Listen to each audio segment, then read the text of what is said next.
Shalom Ouvracha, mes chers amis, on va étudier maintenant sur la paracha de Matot et Masaé. Ce sont deux parachutes ensemble, puisque ce n'est pas une Shana Me'oberet, donc il y a certaines semaines qu'on dit deux parachutes ensemble.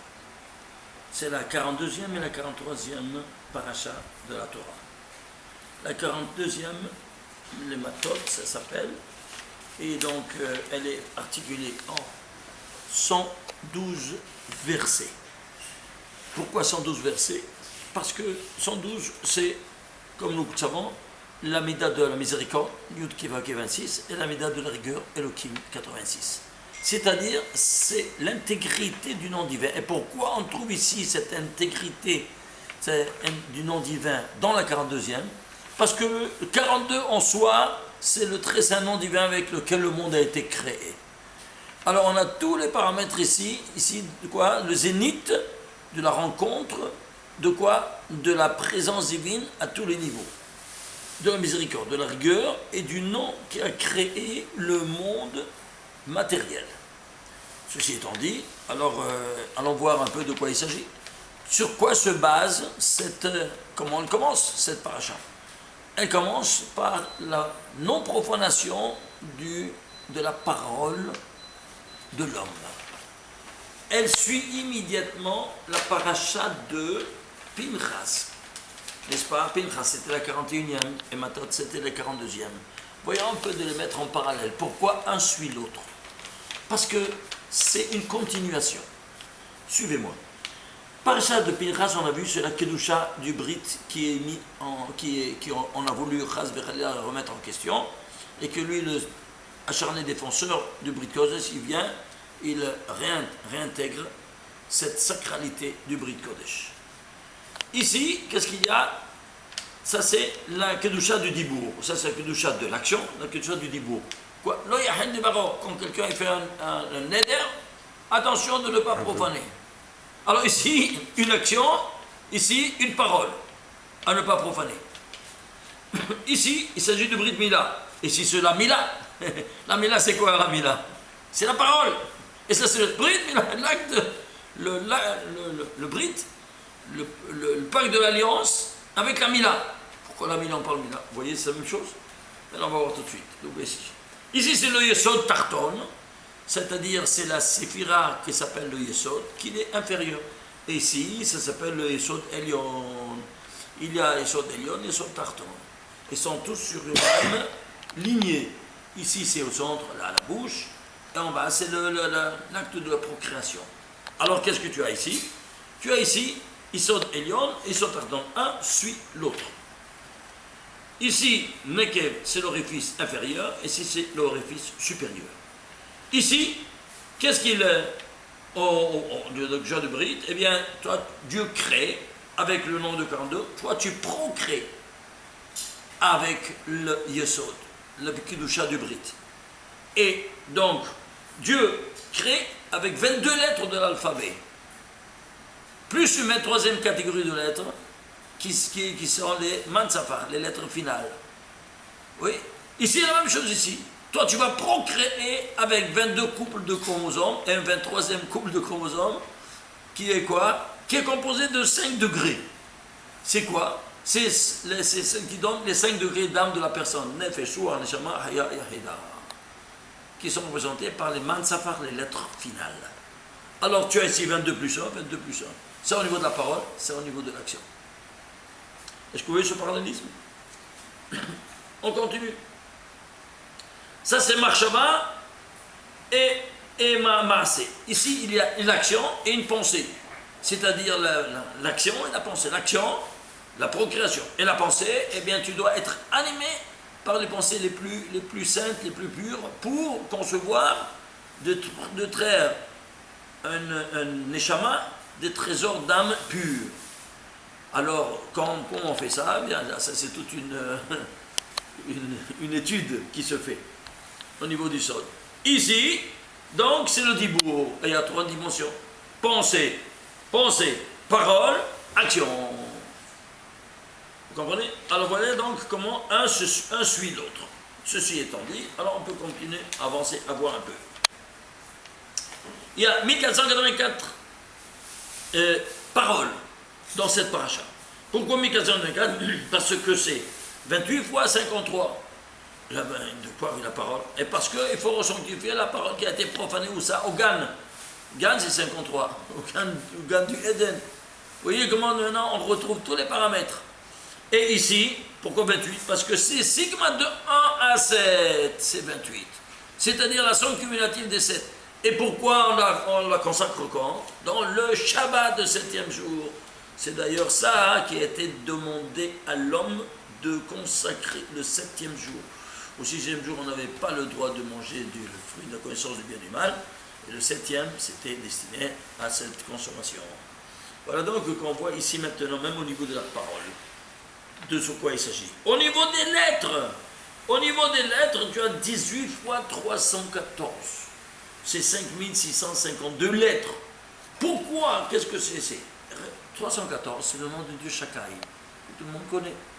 C'est-à-dire ce qui donne la limitation à chaque chose. Et pourquoi 18 fois? C'est ça qui donne la vie. Et qu'est-ce qui donne la vie? Alors suivez-moi. Ici, on nous dit de quoi tu vas être couronné pendant les 6 jours de la semaine. Tu vas être couronné par les 3 paires de téphilines que le juif doit mettre, Rashi et Rabbeinu Tam le matin, et Shimouch Rabbah l'après-midi. Très bien. Alors, c'est 3 fois, 3. Qu'est-ce que tu as? Dans chaque paire de téphilines, tu as un nom Shakai. C'est-à-dire, tu as le Shin en relief, le Dalet ici en nœud, et le Yod ici, le nœud, ça fait Shin Dalet Yod, tu as le nom de Dieu, Shin Dalet Yod sur toi. Et pourquoi 18? Parce que tu as 3 paires de téphilines, fois 6 jours, tu les mets, 3 fois 6, 18. C'est le couronnement de toute la création. Et c'est quoi 42? Dans chaque paire de téphilines, tu as quoi? Tu as 21 noms, 21 fois le nom de Dieu. Alors le matin, tu les mets ensemble, tu les raches et Rabbeinu Tam les mets ensemble, 21, 21, 42, voilà, 42. Tu as 42 fois le nom 26. C'est-à-dire ici, tu as tous les paramètres de cette présence divine et ce couronnement qui se fait. Alors ce nom de 42, il va nous accompagner tout le courant du Sidour, c'est-à-dire tout le courant du rituel compris, depuis qu'on se lève le matin jusqu'au terme. Jusqu'à Alenu Lishabeach. Là, pas une idée, mais c'est toute une étude qu'on doit faire à part. Alors, on avance. Ici, qu'est-ce qu'on voit? On voit ici que Hamatot, là, c'est le nom de la paracha. C'est 460, c'est 10 fois 46. C'est quoi 46? C'est la dimension cachée du Shem HaMeforash. Le nom de Dieu, 72, qui sortait de la bouche de Kohen Gadol à Yom Kippourim. Yud, Ke, Vav, Ke écrit en entier. La dimension dévoilée c'est 26, la dimension cachée c'est 46. Pourquoi 10 fois 46? Et parce que 10 fois 46 c'est quoi? C'est dans tous les 10 séphirotes. Et quelle différence entre le nom 26 et le nom 42? C'est le très savant divin Anna Bekoar que tout le monde connaît. Celui-ci il va créer le monde matériel. Golem, il fait un homme un golem. Et le nom 26, il va lui insouffler un souffle de vie. C'est pour cela que, si vous voulez voir, par exemple, une chose très simple, que tout le monde connaît, le Kriyat Shema, tu prends Al Malchut Shamaim, le joug de la royauté des cieux, tu recommandes Dieu qu'il est roi sur toi, sur cette terre, en disant le Shema. Prends le premier chapitre. Le premier chapitre, Ve'avta, jusqu'à Mishaler, il y a 42 mots. Alors, sur ces 42 mots, eh bien, allons voir comment il va créer. Il va nous créer à nous. Nous, on a tout le patrimoine génétique que nous transmettons à nos enfants, qui est renfermé par, comme on vient de dire, 23 couples de chromosomes. Prends le 23e mot de ce premier chapitre. Vedi Barta, Bam. Bam, c'est le 23e mot. Alors, combien ça vaut Bam? C'est 42. Alors, il a fait les lettres, c'est quoi? C'est un corps inanimé. Qu'est-ce qui va animer la lettre? La voyelle. La voyelle, c'est l'âme pour le corps. Et donc, on va voir maintenant, même les voyelles, quelle guimatria elles ont les voyelles. Alors, 42, c'est le corps. Maintenant, c'est un golem. Il va y parler par Nishmat Chaim, c'est quoi? C'est le nom 26. où il se trouve le 26 par les voyelles. Qu'est-ce qu'on a comme voyelle dans le BAM? On a un kamatz qui vaut 16, ça c'est un vav et ça c'est un yod, ça fait 16. Et le dagesh dans le bet, ça fait 10, dagesh et un yod, ça fait 10, ça fait 26, le voilà. Alors comment tu fais? Fais le total. 42 plus 26, ça fait 68. Alors, il a la vie, parce que maintenant il a le corps et l'âme, il vit, comment on dit vie? Chaim, comment c'est Chaim 68. C'est ce qu'il fallait démontrer. Comme vous voyez, on démontre tout scientifiquement une fois qu'on a ces connaissances de Kabbalah. Sans ces connaissances de Kabbalah, on ne peut rien de comprendre, rien de rien, malheureusement. On avance. On va prendre maintenant quoi? 42. On va voir ici. Alors, ça c'est le 42. Alors ici, le Brit Nimtsa dans combien? Dans 168 psukim. On a vu ça dans quoi? Dans la paracha de Pinchas, de précédente.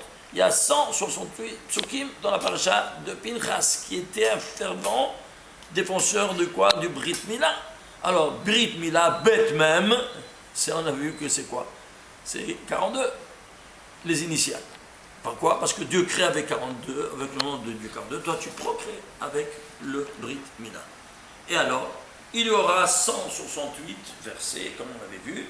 Pourquoi? Parce que c'est 4 fois 42, dans les 4 mondes métaphysiques, pour prendre sur soi les 4 degrés d'âme, Nefesh, Ruach, Neshama et Haya. Alors, ceci étant dit, ici, on doit voir ici d'autres choses, le 43e paracha aussi, c'est dommage parce qu'il y a beaucoup de choses à voir. Essayons de voir un peu en vitesse. 43e paracha. 42e, c'est quoi? Les Massaïs, c'est-à-dire les étapes dans le désert.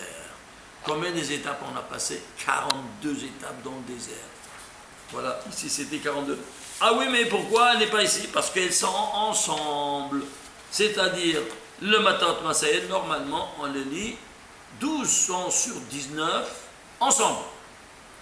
Alors, on va aller voir donc, qu'est-ce qui entraîne cette paracha de 42? La 43e, qu'il est 42. Et c'est quoi les 40? Pourquoi il y a 42 étapes? Parce que chaque étape est animée par une lettre du nom de Dieu. Et ces étapes-là nous enseignent que ce sont les étapes qu'une âme doit passer d'un départ à un arrivé. La même chose pour un iftar. Un iftar, il quitte ce monde-ci, il a besoin d'un ascenseur pour arriver là-haut, chez son créateur. Et qui va mettre en fonction cet ascenseur? Les enfants, en disant le Kaddish, qui sera tout inscrit en clé de 42. Alors, on pourra voir ceci, tout le Kaddish, il y a tout écrit en 42, c'est quelque chose de spectaculaire à voir ceci. Mais malheureusement, ça c'est tout un autre sujet de conférence. Ce que je peux vous dire ici, c'est quoi? C'est que cette 43e paracha, elle a 132 versets. C'est quoi 132? C'est 2 fois 66. Et c'est quoi 66? C'est sigma de 1 à 11 à 2 reprises. C'est quoi sigma de 11 à 2 reprises? Les 11 étincelles de sainteté qui dominent les 11 étincelles d'impureté. On les a déjà vus dans le passé. Combien de mots il y a? Il y a 1461 mots. Et c'est quoi 1461? Eh bien, quand on décompose, on arrive à voir la base de cette valeur numérique, c'est 2 fois 47. C'est quoi 2 fois 47? 47, c'est les 2 noms de Dieu de miséricorde, 26, le nom de Dieu de miséricorde 26, et le nom de Dieu externe de miséricorde qui s'est dévoilé au buisson Adam, Moshe Rabbeinu. De nouveau, on a ici, à la racine de tout ça, la miséricorde divine qui est présente à tous ces niveaux-là. Voyons un peu ici, je vais essayer un peu de voir un peu moins de chiffres pour ne pas vous embrouiller. Pourquoi la 43e paracha, c'est la dernière de la Torah écrite? Ah, mais comment elle devrait? Attention, il y a 4 livres que Dieu a donnés, et le 5e livre, c'est le livre que Moshe Rabbeinu nous a écrit. Alors, en quelque sorte, ça termine ici la Torah, la 43e paracha. Et pourquoi 43e paracha? Parce qu'il y a une dialectique dans les chiffres. Suivez-moi. Qu'est-ce que c'est la valeur 43? C'est un paramètre de la délivrance. On va voir ceci au niveau micro-individuel comme au niveau macro-national. Au niveau micro-individuel, la délivrance d'un fœtus, de sa mère, elle arrivera entre la 38e et la 42e semaine. Et dès que ça rentre en jeu, la 43e semaine, les œufs amniotiques se transforment en venin et donc ils mettent en danger et le gosse et la mère. Il s'impose immédiatement une césarienne la première journée de la 43e semaine, comme c'est connu par la médecine moderne. Alors 43 semaines, c'est le deadline. Ceci au niveau micro-individuel. Au niveau macro-national, on est sorti d'Égypte après un exil de combien? De 430 ans. C'est ce qu'Akadosh Baruch Hu il a décrété avec Avraham Avinu dans le Brit Ben Abetarim. À partir de ce moment, tu comptes, tu as 430 ans. Et quand, à minuit, on sort. Voilà donc ici, 43. Dès que ça rentre le 43, tout de suite, césarienne. Dès que ça rentre la 430e année, césarienne, c'est quoi? Au milieu de la nuit, on doit être libéré. Ici, micro-individuel, c'est au niveau des semaines. Ici, au niveau des centaines. 43, 403. Ici, en semaine. Ici, en année. Toute proportion gardée quand vous voyez. Voyez un peu comment il fonctionne même à nos jours, ces paramètres de délivrance. Imaginez-vous ça. Le Côte Alamarivi, Kervé, Rachel, tous les lieux sacrés, ils ont été libérés quand? À la guerre des 6 jours, comme vous vous rappelez. Quel jour c'était? Yom Yerushalayim, le 43e jour de l'Omer. Et l'Omer se compte de notre délivrance d'Égypte. C'est-à-dire délivrance sur délivrance. Alors tu vois ici, on a été tous témoins. Comment est-ce possible? Il y a qui se rappelle de ces guerres des 6 jours incroyables, le miracle des miracles. Comment en 6 jours tout a été nickel, libéré, tout est terminé. 43e jour, terminé tout. Point qu'on a appelé la guerre des 6 jours. Alors ici, donc, qu'est-ce qu'on a? Voilà. Et l'Omer se compte de Pessah, donc une autre délivrance, comme je disais. Voyons un peu au niveau maintenant, à la fin des temps.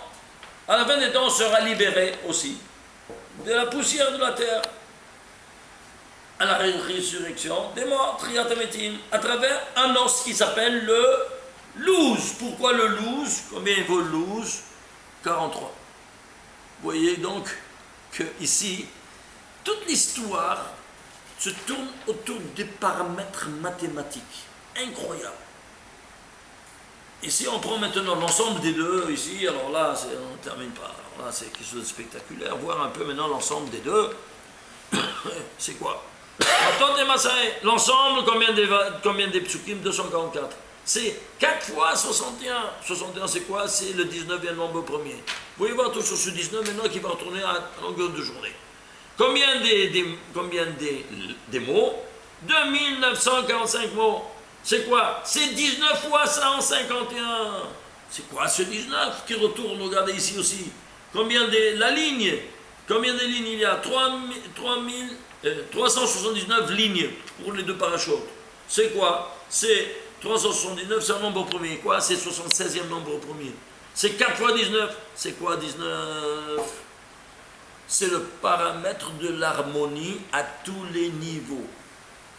Au niveau biologique, c'est la femme qui met de l'harmonie dans le monde. La première femme, la source de toutes les femmes, c'est Chava. Chava, c'est 19.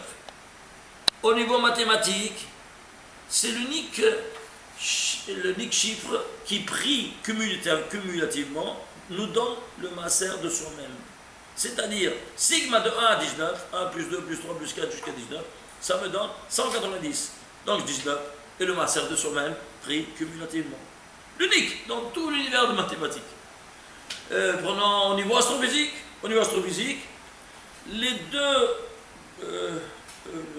calendriers lunaire et solaire se retrouvent à égalité le même jour si tu prends un cycle de 19 ans et tu introduis 7 années embolismiques. 7 années de 13 mois et 12 années de 12 mois. Qu'est-ce que tu as? Tu as le même jour. Un calcul spectaculaire au niveau astrophysique. Et ainsi de suite. Vous pouvez voir en détail le chapitre 19 dans notre volume 1 de Bereshit. Shabbat Shalom.